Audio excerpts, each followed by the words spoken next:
नमस्कार। आज का विषय है प्रिंसिपल्स ऑफ एक्सटेंशन एजुकेशन।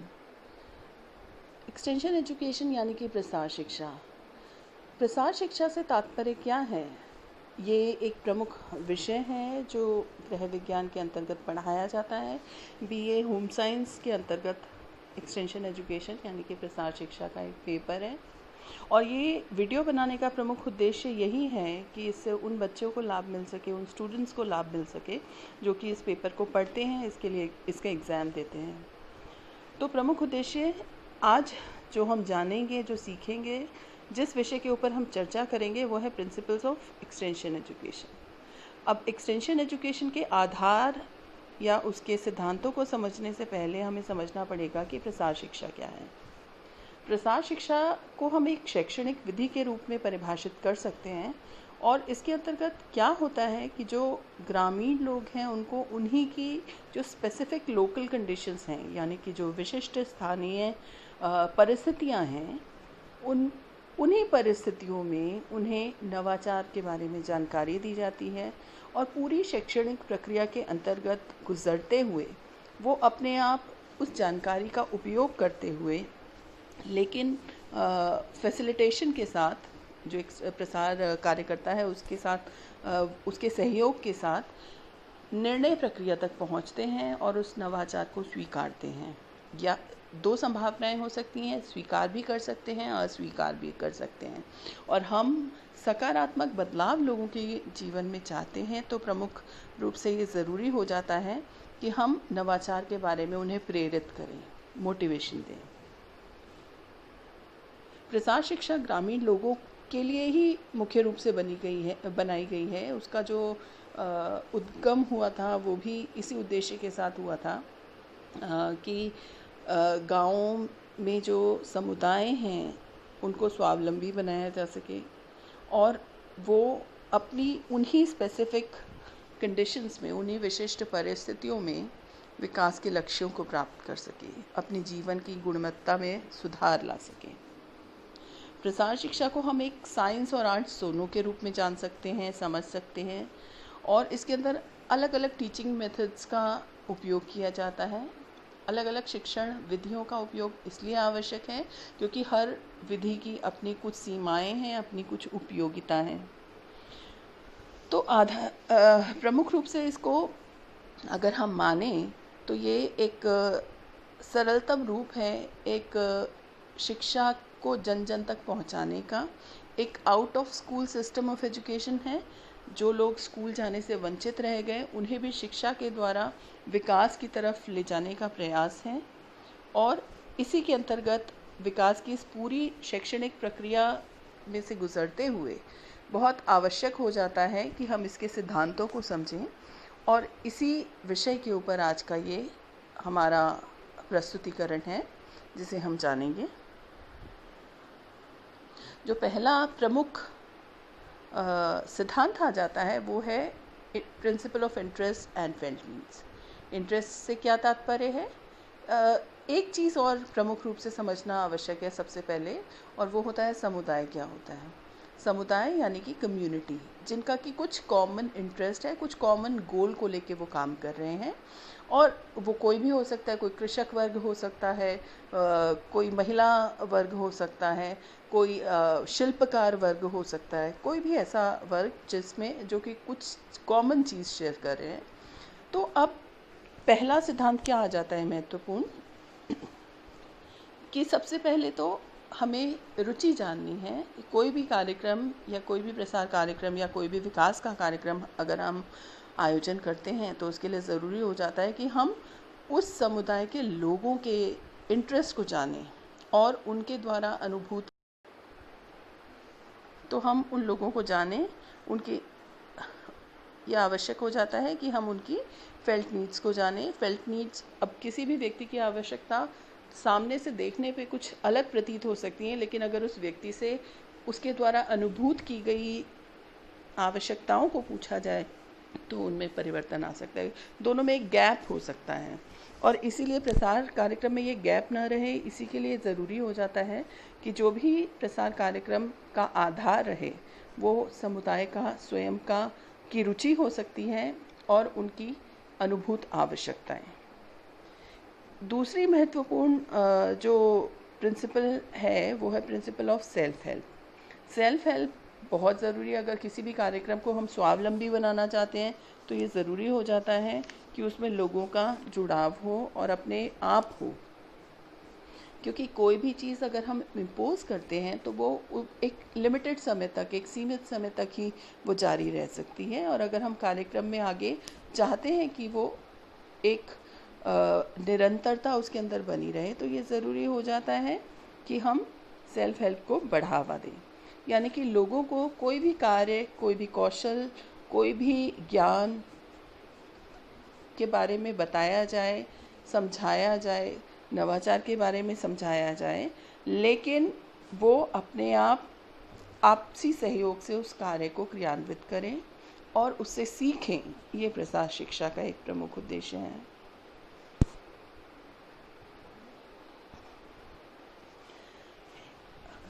तीसरा जो महत्वपूर्ण प्रिंसिपल या सिद्धांत है वो है लर्निंग बाय डूइंग। कोई भी काम हम पढ़ लें, हम देख लें और उसके बारे में और जानकारी ले लें, तब तक वो हमारे दिमाग में उतना गहरी पैठ नहीं बनाता जब तक कि हम उस कार्य को खुद करके अनुभव नहीं लेते। क्योंकि किसी भी कार्य को पूर्ण करने से हमें जो अनुभव और उसके जो प्लस माइनस पॉइंट्स, उस करने की प्रक्रिया के बारे में जितनी विस्तृत जानकारी प्राप्त होती है उतना उसे पढ़कर या देखकर नहीं होती।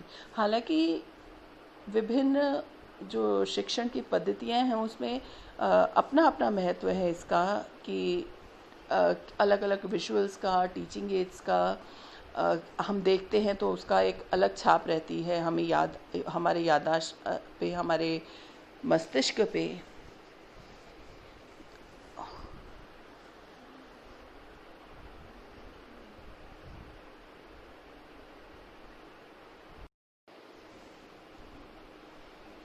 तो बहुत आवश्यक हो जाता है लर्निंग बाय डूइंग, यानी कि समुदाय के जो सदस्य हैं वो उस कार्य को देखें, समझें, उसको अपने आप क्रियान्वित करें और इस पूरी प्रक्रिया में वो शिक्षा ग्रहण करें।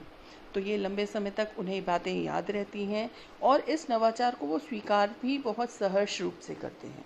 तो बहुत एक पॉजिटिव एनवायरनमेंट रहता है लर्निंग के लिए, अगर हम उनको मौका देते हैं कि वो उस कार्य को संपन्न कर सकें। उदाहरण के लिए अगर हम लें, हमें कोई कंप्यूटर्स के बारे में या कोई स्किल जैसे कि बास्केट मेकिंग की कोई भी स्किल के बारे में उन्हें सिखाना है, तो क्या ज़रूरी है हम कितना ही सैद्धांतिक रूप से बातें बता दें, लेकिन जब तक व्यवहारिक तौर पे उस कार्य को वो करके देखेंगे नहीं, वो उस टोकरी को बनाना नहीं, बता दिया लेकिन उसको बनाते नहीं हैं, तब तक वो उसके ऊपर और उस लर्निंग को हम कंप्लीट नहीं मानेंगे और हम ये आशा नहीं कर सकते कि वो उस कार्य को आगे बहुत अच्छे से संपादित कर सकते हैं। तो ज़रूरी हो जाता है कि जो उनको सिखाया जाए, जो समझाया जाए और जो वो शिक्षा ग्रहण कर रहे हैं वो उसको क्रियान्वित कर सकें, एक व्यवहारिक रूप उसको प्रदान कर सकें। इसी को लर्निंग बाय डूइंग कहा गया है, यानी कि करके सीखने की प्रक्रिया। एक और महत्वपूर्ण सिद्धांत जो प्रसार शिक्षा का है वो है सेल्फ डेवलपमेंट। कोई भी कार्य, कोई भी शिक्षा तब तक अधूरी है अगर उससे विकास नहीं हो रहा। और विकास से तात्पर्य तीन प्रमुख रूप से, तीन आयामों में, तीन डायमेंशंस में होगा। और वो क्या हैं? सबसे पहले गेन इन नॉलेज, यानी कि आपके ज्ञान में परिवर्तन आए, कुछ सकारात्मक बदलाव आए। फिर चेंज इन स्किल्स है, यानी कि आपके कौशल में कुछ परिवर्तन आए, यहाँ भी हम वांछित परिवर्तन की ही बात कर रहे हैं। और तीसरा है चेंज इन एटीट्यूड, यानी कि अभिवृत्तियों में सकारात्मक परिवर्तन। ये तीनों ही चीज़ें हमें हमारे शिक्षण की प्रक्रिया का एक अभिन्न अंग है और विकास, सेल्फ डेवलपमेंट या स्व विकास के लिए बहुत ज़्यादा ज़रूरी है। तो लोगों को स्वावलंबी बनाने के लिए ज़रूरी है कि उन्हें इस डायरेक्शन में, इस दिशा में ज्ञान मिले कि वो अपना विकास कर सकें। सेल्फ डेवलपमेंट के बिना कोई भी कार्य अधूरा है। अगर व्यक्तिगत रूप से उस व्यक्ति को, उस परिवार को, उस समुदाय को उससे फ़ायदा नहीं हो रहा, तो वो उस नवाचार या उस जानकारी के प्रति उसको स्वीकार करने के लिए थोड़ा सा हिचकिचाएगा। अगला सिद्धांत जो है वो है principal of cooperation. Principal of cooperation यानी कि सहयोग का सिद्धांत। यहाँ सहयोग से तात्पर्य किसका है? समुदाय के, गांव के लोगों का सहयोग। सहयोग किसी भी कार्यक्रम में आवश्यक है, और अगर हम केवल सोचें कि जो इम्प्लीमेंटर्स हैं या जो प्लानर्स हैं, केवल प्लानर्स अपने स्तर पे या जो कार्यकर्ता हैं अपने स्तर पे कार्यक्रम को क्रियान्वित कर लेंगे, तो ये हमारी भूल होगी। जब तक कार्यक्रम में लोगों का सहयोग नहीं मिलेगा, तब तक ये संभव नहीं है कि वो कार्यक्रम विकास की उस आयाम को प्राप्त कर सके। तो कोऑपरेशन बहुत ज़रूरी है, और कोऑपरेशन समुदाय के हर सदस्य का होना। लोग कहीं ना कहीं उस कार्यक्रम में पिछड़ जाते हैं, उसका हिस्सा नहीं बनते, उसे अपना नहीं मानते, और फिर हमें लक्ष्य को प्राप्त करना, उस कार्यक्रम के उद्देश्यों को प्राप्त करना मुश्किल हो जाता है। तो प्रिंसिपल ऑफ कोऑपरेशन, ये अगला सिद्धांत हमने सीखा। इसी प्रक्रिया में 3 महत्वपूर्ण टर्म्स आ जाती हैं: the principle of persuasion, principle of motivation and principle of encouragement, यानी कि अनुनय, अभिप्रेरणा और प्रोत्साहन। अनुनय से क्या तात्पर्य है? बिल्कुल ये उसी प्रकार से है कि हम चाहें उसी रूप से समुदाय उस चीज़ को स्वीकार नहीं करता। नवाचार के लिए वो हम इस प्रक्रिया को, वो सबसे पहले तो वो प्रक्रिया, वो नवाचार डिसेमिनेट हो, डिफ्यूज़ हो, यानी कि उसका प्रसार हो समुदाय में, उसके लिए ज़रूरी है कि लोगों का उससे तारुफ कराना, लोगों को उसके लिए प्रेरणा देना, लोगों को उसके लिए अनुनय करना, यानी कि वो इस चीज़ के लिए पॉजिटिव माइंडसेट बनाएं और इसको अपनाने के दिशा की तरफ आगे बढ़ें। परसुएशन से यही तात्पर्य है कि एक सामान्य मानव मस्तिष्क जो होता है वो कोई भी चेंज आसानी से स्वीकार नहीं करता। उस बदलाव को स्वीकार करवाने के लिए ज़रूरी है कि हमें लगातार उसके पीछे एक प्रक्रिया के अंतर्गत लगे रहना पड़े। तो परसुएशन के अंतर्गत ये है कि मान लीजिए कोई कृषि से संबंधित कोई नवाचार है, कोई इनोवेशन, कोई अच्छी मशीनरी, कोई उन्नत पद्धति, कोई उन्नत तकनीक आई है जो हम चाहते हैं प्रसार कार्यक्रम के अंतर्गत हमारा कृषक वर्ग उससे लाभ ले सके, तो उन्हें परसुएट करना बहुत ज़रूरी है। और बार बार उनके बाद एक ही विज़िट में ऐसा हम नहीं उम्मीद कर सकते कि वो लोग उस आइडिया को कैच कर लेंगे और अपना लेंगे। उनको इस बात को के लिए मानसिक रूप से तैयार करने के लिए हमें समय भी देना पड़ेगा, कई प्रक्रियाओं को भी अपनाना पड़ेगा, और साथ ही साथ ये भी होगा कि हम बार बार फॉलो अप जिसे हम कहते हैं, यानी कि उस चीज़ की पुनरावृत्ति हो, लोग उस बात को, उस आइडिया के बारे में बार बार बात करें, तब हम उम्मीद करेंगे कि वो स्वीकार करने की प्रक्रिया के अधीन है। तो अनुनय बहुत ज़्यादा महत्वपूर्ण है। जब बार बार इसको अगर हम सरलतम रूप में समझें तो बिल्कुल वैसा ही है कि कोई चीज़ हम टीवी देखते हैं, कोई भी और मीडिया देख रहे हैं और उसमें बार बार कोई विज्ञापन आ रहा है, क्योंकि वो बार आ रहा है तो वो हमारे दिमाग में क्या होता है, एक छवि बना लेता है और वो हम ना चाहते हुए भी याद रख लेते हैं। परसुएट करने के लिए हमें लोगों को टेलीफोन कॉल्स भी करने पड़ सकते हैं, लोगों को व्यक्तिगत रूप से मिलना पड़ सकता है, जिसे हम पर्सनल विजिट्स बोलते हैं, फार्म विजिट बोलते हैं, यानी कि खेत पे जाके उनसे विजिट करना, मिलना पड़ सकता है। इस प्रकार की प्रक्रिया से लोगों को, या होम विजिट्स भी करना पड़ सकता है, उनके घर पे जाके इस नवाचार के बारे में, आइडिया के बारे में हम बात करें। ये आवश्यक है क्योंकि इसके बिना लोग इस आइडिया को समझने और स्वीकार करने की प्रक्रिया का हिस्सा नहीं बनेंगे। दूसरी प्रमुख बात आ जाती है मोटिवेशन, यानी कि प्रेरणा। अब प्रेरणा देने के लिए बहुत सारे मीडिया का इस्तेमाल किया जा सकता है, अनेक तकनीकों का इस्तेमाल किया जा सकता है, शिक्षण सामग्री का इस्तेमाल किया जा सकता है, या एक एग्जाम्पल के रूप में कोई चीज़ सेट की जा सकती है जिससे कि लोग प्रेरित हों उसको अपनाने के लिए। गांव में बहुत पहले से ही चूल्हे पे खाना बनता था, ग्रामीण महिलाएं उसके लिए बहुत वो ऐसी बात थी जिसके लिए उसमें कोई परिवर्तन की गुंजाइश उन्होंने उस समय नहीं सोची होगी, लेकिन जैसे ही एलपीजी का या पहले गोबर गैस या एलपीजी का आगमन हुआ तो वो लोग उस शुरुआत में कुछ एक परिवारों जो शायद इन्फ्लुएंशियल हों या जो समृद्ध हों, उन परिवारों ने उस तकनीक को अपनाया और फिर लोग उसको देख के प्रेरित हुए। सरकार के द्वारा सब्सिडी दी गई इन तकनीकों को अपनाने के लिए, ये भी एक प्रेरणा के स्रोत के रूप में सम्मिलित हुआ। तो इससे क्या हुआ, उन्हें एक प्रोत्साहन मिला, एनकरेजमेंट मिला कि वो उस तकनीक को अपनाएं। तो अगर हम कोई भी नवाचार, हम ये उम्मीद नहीं कर सकते कि वो आइडिया मार्केट में आया, गांव में आया और हमने कार्यक्रम में उसका प्रसार किया और लोगों ने तुरंत स्वीकार कर लिया।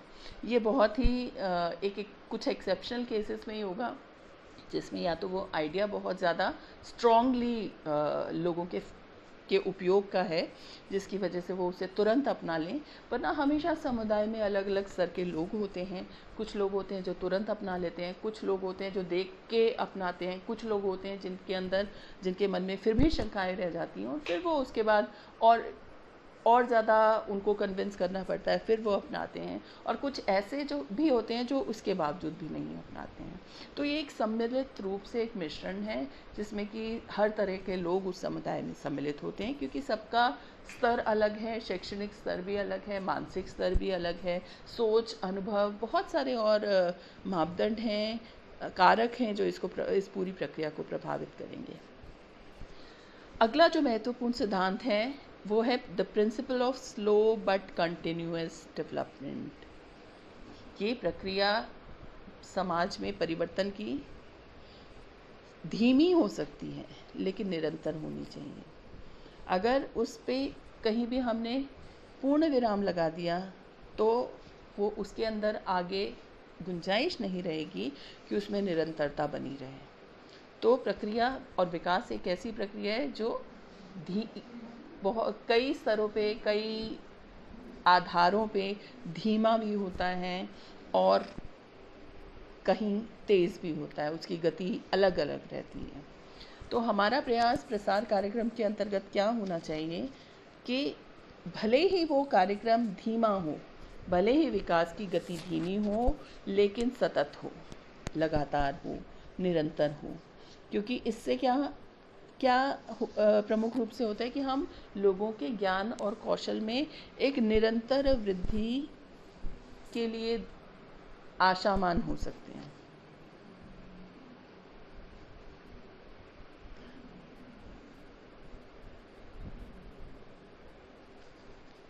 एक अगला महत्वपूर्ण सिद्धांत जिसके बारे में हम जानेंगे वो है फ्लेक्सिबिलिटी। प्रिंसिपल ऑफ फ्लेक्सिबिलिटी कह सकते हैं, या इसे हम कहेंगे लचीलापन। यानी कि किसी भी कार्यक्रम में एक पर्याप्त नमनीयता का होना, लचीलेपन का होना भी बहुत ज़रूरी है। कोई भी कार्यक्रम अगर हम बहुत ज़्यादा स्थिर उद्देश्य तो ज़रूर उसके स्थिर रहेंगे, लेकिन कहीं ना कहीं उसकी इम्प्लीमेंटेशन में, उसके कोऑर्डिनेशन में थोड़ा सा लचीलापन होना चाहिए ताकि वो कार्यक्रम फेल ना हो, उसकी सफलता की संभावनाएं और बढ़ जाएं, ये ज़रूरी है। और बहुत छोटी मोटी बातें हो सकती हैं जो इम्प्रोवाइज़ करनी पड़ती हैं, लोकल कंडीशंस को देखते हुए कुछ उसमें परिवर्तन लाना पड़ता है, और ऐसा कि उस कार्यक्रम को आगे उस स्तर तक ले जाया जा सके। तो इसलिए ज़रूरी है कि उसमें थोड़ी बहुत रिसोर्सेज को लेके, मैन पावर को लेके, टाइम को लेके, या कोई भी और टीचिंग मेथड को लेके थोड़ी फ्लेक्सिबिलिटी उसके अंदर उसका प्रावधान हमें रखना चाहिए। तब हम आशावान हो सकते हैं या आशा कर सकते हैं कि कार्यक्रम उसकी सफलता की संभावनाएं बढ़ जाती हैं। Principle of cultural differences. Cultural differences यानी कि सांस्कृतिक भिन्नता का सिद्धांत। हमारा देश एक स्वतंत्र लोकतांत्रिक देश है। यहाँ पे बहुत सारी भाषाएं हैं, धर्म हैं, अनेक परंपराएं हैं, रीति रिवाज हैं, बहुत सारी वेशभूषा में, खान पान में बहुत सारी सांस्कृतिक अंतर हैं, डिफरेंसेस हैं, ये भिन्नताएं हैं। और इनको ध्यान में रखते हुए ही हमें आयोजन करना होगा। कोई भी कार्यक्रम अगर हम आयोजन करें तो हमें यही देखना पड़ेगा कि उसकी कल्चरल डिफरेंसेस को हम पूरा आदर दें, पूरा सम्मान का भाव रखें और उसको इस रूप में सम्मिलित कार्यक्रम में किया जाए कि लोग उससे अपनापन जोड़ सकें, एक वी वाली फीलिंग जोड़ सकें, एक टीम वर्क वाले भाव को महसूस कर सकें। Grass root organisation, principle of grass root organisation, इसे हम कह सकते हैं तृणमूल संगठन का सिद्धांत। यानी कि कोई भी कार्यक्रम सफल तब होगा जब हम पहली बात तो ये समझें कि क्या चीज़ कहाँ से वो स्टार्ट हो रहा है, जिन लोगों को, जो लक्ष्य समूह जिनके लिए वो बना है कार्यक्रम, वो लोग, उन लोगों की आवश्यकताओं को वो पूर्ण कर रहा है या नहीं। अगर हम उनकी आवश्यकताओं को लेते हुए हम कार्यक्रम की प्रायोरिटीज़ नहीं डिसाइड करेंगे, उसकी प्राथमिकता नहीं डिसाइड करेंगे या उसके कंटेंट्स नहीं डिसाइड करेंगे, तो हम उम्मीद नहीं कर सकते कि वो कार्यक्रम सही रूप में, सम्यक रूप में उस पूरे समुदाय के विकास में योगदान देगा। कार्यक्रम का जो उद्गम होना चाहिए वो उन्हीं आवश्यकताओं के, समुदाय की आवश्यकताओं के आधार पे होना चाहिए। बिल्कुल उसी प्रकार से कि एक पौधा उगता है लेकिन उसकी जान कहाँ होती है, उसकी जड़ों में। तो उस जड़ को जब हम पोषण देते हैं तब वो पौधा बाकी सूर्य के प्रकाश और दूसरे एनवायरनमेंट को से चीज़ें तभी ग्रहण कर पाता है। अगर उसकी जड़ कमज़ोर हो गई तो वो स्ट्रॉन्ग नहीं रह पाता। तो यहाँ जड़ से क्या तात्पर्य है, हमारे प्रसार शिक्षा के अंतर्गत जो हमारा क्लाइंटेल है या जो हमारा टारगेट ग्रुप है, वो सभी लोग इसके अंतर्गत सम्मिलित हैं। उनके विचार, उनके भाव, उनके आइडियाज़, उनकी आवश्यकताएं, इनको हमें विशेष रूप से इनका उल्लेख, इनको इनकॉर्पोरेट करना होगा अपने कार्यक्रमों में। ये ही विकास का पहला कदम है जिसमें कि हम आगे उस कार्यक्रम को ले जा सकते हैं। वरना अगर हमने इन चीज़ों को सम्मिलित नहीं किया तो क्या होगा, वो जो समुदाय है वो इस चीज़ से अपना जुड़ाव महसूस नहीं करेगा। बिल्कुल वैसे ही इसको हम समझें कि किसी कार्यक्रम में अगर हम सम्मिलित हैं तो हम उस कार्यक्रम को और रुचि के साथ देखते हैं, उसको अपनाते हैं। तो ये एक विशेष ध्यान रखना आवश्यक है आयोजकों के लिए प्रसार कार्यक्रमों में कि ग्रामीण स्तर पे लोगों का जुड़ाव उससे हो और उनकी प्रायोरिटीज़, उनकी प्राथमिकताओं को ऊपर के स्तर पे, उच्च स्तर पे आयोजन में जगह मिले। Principle of participation of whole family, कोई भी कार्यक्रम आइसोलेशन में काम नहीं करता। यानी ऐसा नहीं होगा कि अगर हम महिलाओं के लिए कार्यक्रम करना चाहते हैं तो ग्रामीण महिला को ही हमने केवल सम्मिलित कर लिया। महिला की सहमति के साथ ही जुड़ी हुई उसके परिवार के अन्य सदस्यों की सहमति है।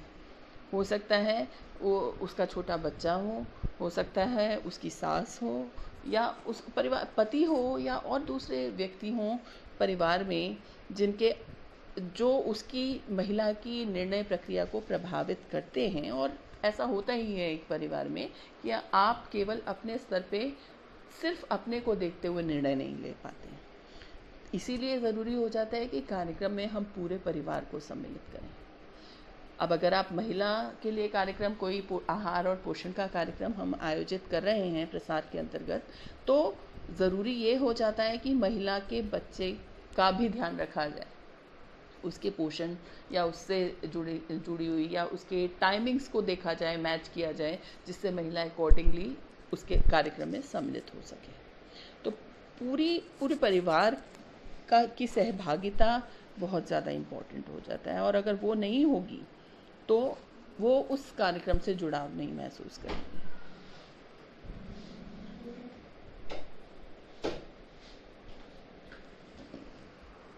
प्रिंसिपल अगला आ जाता है प्रिंसिपल ऑफ सेटिस्फेक्शन। यहाँ भी हम सर्वोपरि हमारे लिए वो लक्ष्य समूह हैं जिनके लिए हम कार्यक्रम का आयोजन कर रहे हैं, तो उनकी संतुष्टि ही मूल्यांकन का आधार बनेगी।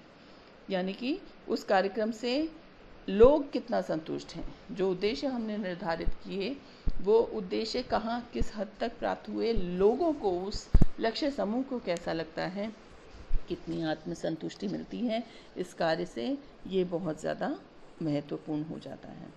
और कोई हम एक सामान्य नियम है कि अगर हम किसी कार्य से संतुष्ट नहीं होते तो उससे जुड़ाव हमारा नहीं होता और हम उस कार्य को करने के लिए प्रेरित नहीं होते।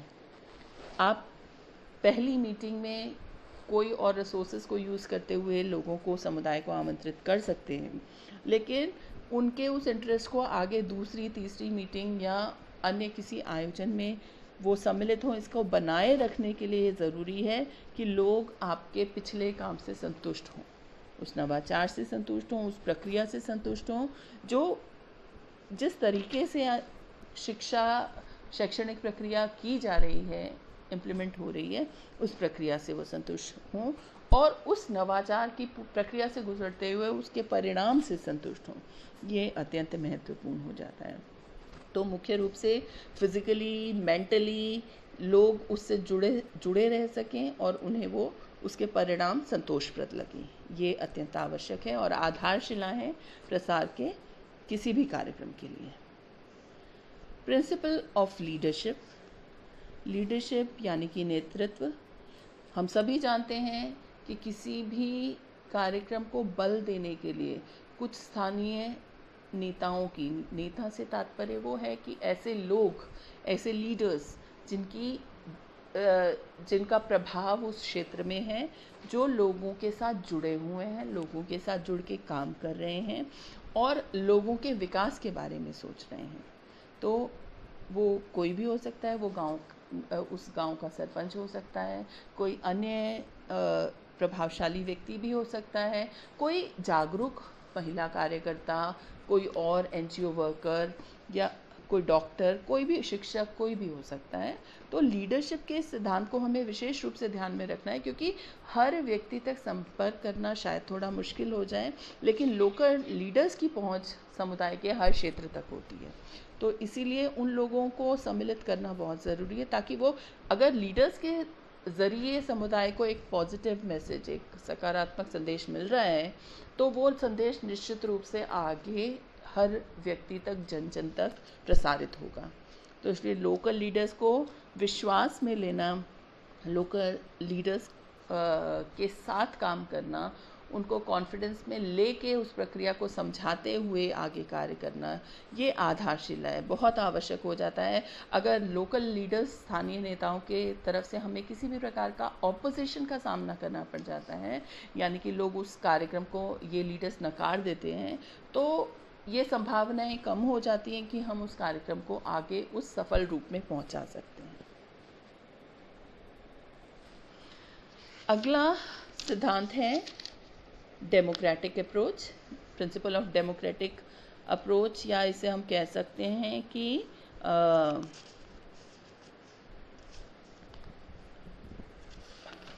लोकतांत्रिक प्रजातांत्रिक पहुंच होनी चाहिए लोगों तक। यानी कि आप किसी से काम करवाना है, लोगों का अगर हमें सहयोग लेना है, तो वो ज़बरदस्ती नहीं ले सकते, लेकिन उन्हें प्रेम से, प्यार से बात करके, उन्हें उस कार्यक्रम में सम्मिलित करके, उन्हें ये इस प्रक्रिया के द्वारा बता के कि वो कितना लाभदायक है, उनके जीवन में विकास को लाने के लिए, उनके जीवन की गुणवत्ता को सुधारने के लिए ये कार्यक्रम कितना लाभदायक है, ये इसके लिए हमें लोकतांत्रिक अप्रोच लेनी पड़ेगी। क्योंकि तानाशाही से कोई भी नवाचार उनको नहीं हम अपेक्षित कर सकते कि वो सीख लेंगे और उसे अपना लेंगे। तो लोगों के दिल तक कार्यक्रम पहुंचेगा, तब उस कार्यक्रम को वो अपनाएंगे और उसे अपना समझ के जब वो कार्य करेंगे, तो निश्चित रूप से कार्यक्रम सफलता के नए आयाम छुएगा। नेक्स्ट प्रिंसिपल की ओर बढ़ते हैं, principle of trained specialist. Trained specialist यानी कि प्रशिक्षित विशेषज्ञ। जब प्रसार कार्यक्रम के अंतर्गत जो प्रसार कार्यकर्ता कार्य करते हैं, तो उनकी अपनी क्षमताएं होती हैं और यह आवश्यक नहीं कि हर क्षेत्र में, हर विषय में वो पूरा एक्सपर्टीज़ रखते हों।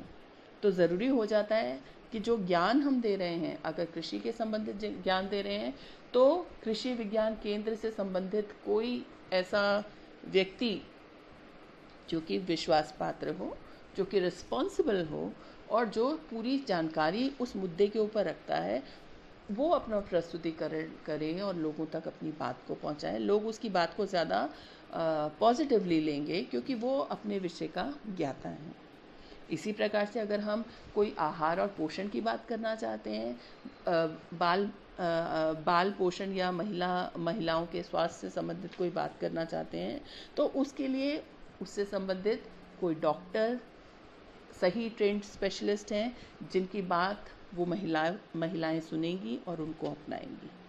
तो कहने का ये तात्पर्य है कि हर चीज़ की जानकारी प्रसार कार्यकर्ता को नहीं होगी, लेकिन वो इन चीज़ों को ध्यान रख सकता है कि कहाँ से किन किन एक्सपर्ट्स की सर्विसेज वो ले सकता है और उस मुद्दे के ऊपर वो लोगों को जानकारी दे सकता है। एक और प्रमुख जो सिद्धांत आ जाता है वो है न्यूट्रलिटी एंड नॉन अलाइनमेंट। यहाँ प्रसार कार्यकर्ता से हमारा तात्पर्य है कि उसका जुड़ाव किसी भी विशेष वर्ग से उसकी तरफ इंक्लिनेशन नहीं होना चाहिए, किसी संप्रदाय से या किसी क्या कहें कि लोगों का विशेष वर्ग हो सकता है, XYZ व्यक्ति हो सकता है, XYZ राजनीतिक पार्टी हो सकती है, या और कोई भी लोकल इंस्टीट्यूशन हो सकता है। ऐसा उसका जुड़ाव नहीं होना चाहिए जो किसी एक व्यक्ति को लाभान्वित करें या एक समुदाय को लाभान्वित करें और दूसरे को न करें। तो एक न्यूट्रल भाव से वो विकास के कार्यक्रम में कार्य करेगा, तभी सभी लोगों को उसके ऊपर विश्वास विकसित होगा और वो लोग उस पर काम कर सकते हैं, उस पर विश्वास करके उस प्रक्रिया में सम्मिलित हो सकते हैं।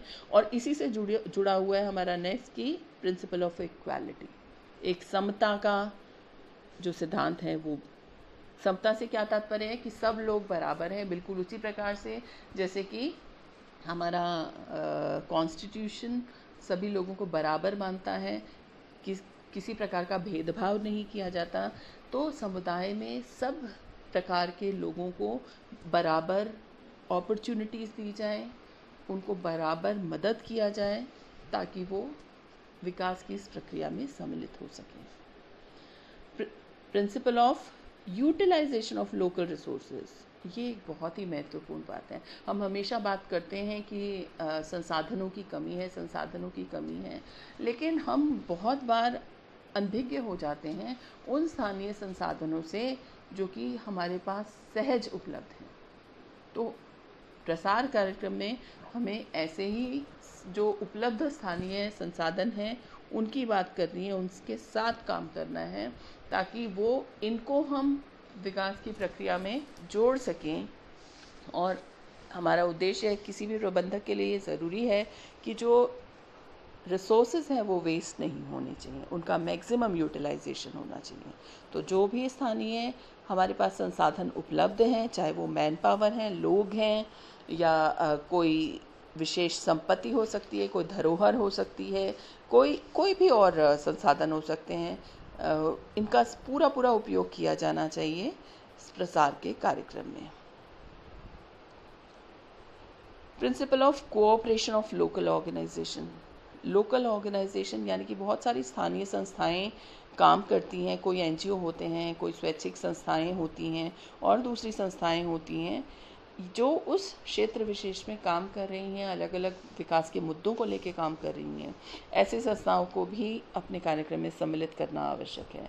अगर हम नहीं करेंगे, क्योंकि स्थानीय जुड़ाव जब तक हम नहीं लेंगे तब तक कार्यक्रम में व्यापकता नहीं आएगी, उसमें एक दबाव नहीं है, या दबाव नहीं कहेंगे, हम कहेंगे कि एक लोगों का उसके साथ जुड़ाव नहीं होगा अगर ये सभी जितनी भी संस्थाएं हैं, लोकल बॉडीज़ हैं, वो लोकल ऑर्गेनाइजेशंस हैं, वो उस कार्यक्रम के साथ सम्मिलित नहीं हों। और शायद अगर हम किसी को नज़रअंदाज कर दें तो शायद इसका नुकसान कार्यक्रम को ज़रूर हो सकता है। तो इसलिए प्रयास यही रहना चाहिए कि हम प्लानिंग के दौरान भी, इम्प्लीमेंटेशन के दौरान भी पूरा समन्वय बनाए रखें इन सभी लोकल बॉडीज़ के साथ। Adaptability in usage of teaching methods, यानी कि कोई जब ये हम कह रहे हैं कि प्रसार शिक्षा एक शैक्षणिक प्रक्रिया है और इस शैक्षणिक प्रक्रिया के अंतर्गत में ज्ञान के डिफ्यूजन के लिए ये ज़रूरी है कि हम उनको बहुत सारी शैक्षणिक विधियों का उपयोग करें। तो इन टीचिंग मेथड्स को यूज़ करते हुए उन्हें लोगों के हिसाब से कुछ एडजस्ट करना पड़ता है, कुछ एडेप्ट करना पड़ता है, उसमें कुछ परिवर्तन करना पड़ता है, तब वो लोग उसको स्वीकार भी कर पाते हैं। अब जैसे कि बिल्कुल वैसी बात हो गई कि जो लोग, स्थानीय लोग जो अपने लोकल बोली में बात करते हैं, उसी से संबंधित जो आसपास चीज़ें वो देखते हैं, उसी से संबंधित चीज़ों को इस्तेमाल करते हुए उन्हें उस नवाचार के प्रति जागरूक किया जाए तो स्वीकार्यता बढ़ जाती है। और अंत में महत्वपूर्ण और सबसे महत्वपूर्ण जो सिद्धांत है वो है प्रिंसिपल ऑफ इवैल्यूएशन, मूल्यांकन का सिद्धांत।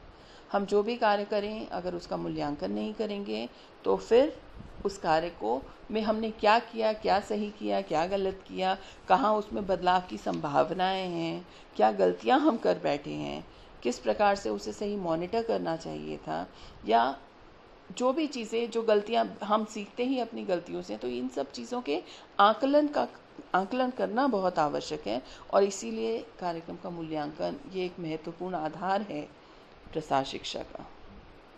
ये जो मूल्यांकन किया जाता है ये अपने आप में आगे भविष्य की योजनाओं के लिए एक आधार प्रदान करता है।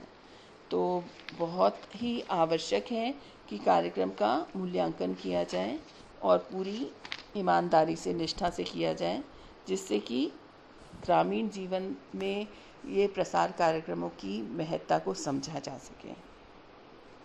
तो इस प्रकार से हम कह सकते हैं कि प्रसार शिक्षा अपने आप में बहुत ही महत्वपूर्ण है और विभिन्न विषयों के साथ बहुत ही क्लोजली जुड़ी हुई शिक्षा है।